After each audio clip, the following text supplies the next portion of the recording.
حضرت معاذ بن جبل رضی اللہ تعالیٰ عنہ کو اللہ کے محبوب نے جب یمن کا قاضی بنا کر کے رخصت کیا تو ان کو گھوڑے پہ سوار کیا اور خود حضور ساتھ پیدل چل رہے تھے، اور معاذ بن جبل رضی اللہ تعالیٰ عنہ کو وصیتیں کرتے جا رہے تھے، اور فرمایا معاذ یوں فیصلے کرنا، یوں فیصلے کرنا، یہ سب ارشاد فرما رہے تھے۔ کچھ آگے چل کے حضور نے فرمایا جب تم واپس پلٹو گے تو میری قبر کے قریب سے گزرو گے۔ حضور نے اپنی وفات کی خبر دی تو حضرت معاذ بن جبل پر بجلی بن کے یہ خبر گئی۔ حضور کے وصال کی خبر کوئی چھوٹی خبر تو نہیں تھی، صحابہ کی تو زندگی حضور ہے، اور ہماری زندگی، ہمارا سب کچھ۔ مولانا ظفر علی خان نے کیا خوب کہا تھا، ہم جس میں بس رہے ہیں وہ دنیا تم ہی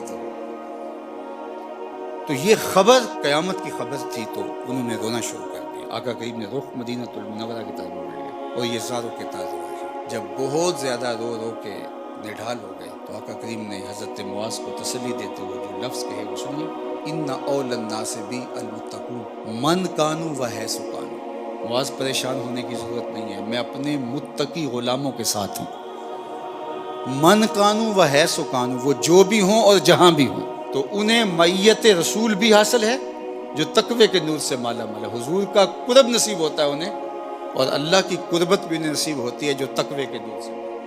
وَاعْلَمُوا أَنَّ اللَّهَ مَعَ الْمُتَّقِينَ، اللہ تعالیٰ متقیوں کے ساتھ ہے، ان کو اپنی معیت عطا کر دیتا ہے۔ اور مجھے بتاؤ، جس کو اللہ نے اپنا قرب دے دیا، اپنی معیت کا جمال عطا کر دیا، پھر کوئی چیز پیچھے رہ گئی؟ اس لیے ہمارا دین ہمیں اتقاء کے نور سے مالا مال ہونے کی تلقین کرتا ہے، اس کو اپنی زندگی میں اتار کے ہم تقوی کے اجالوں سے مالا مال ہو جائیں۔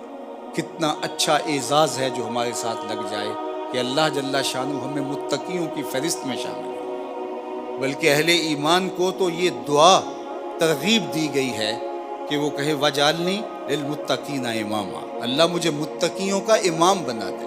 تو ہمیں اپنے آپ کو صالح اعمال کے ساتھ جوڑنا ہوگا، اپنی زبان کی، آنکھوں کی، رویوں کی، ہاتھوں کی، پاؤں کی اور دیگر اعضاء بدنیہ کی ہم کو حفاظت کرنا ہوگی۔ اللہ جل شانہ مجھے اور آپ کو اس کی برکت نصیب فرمائے۔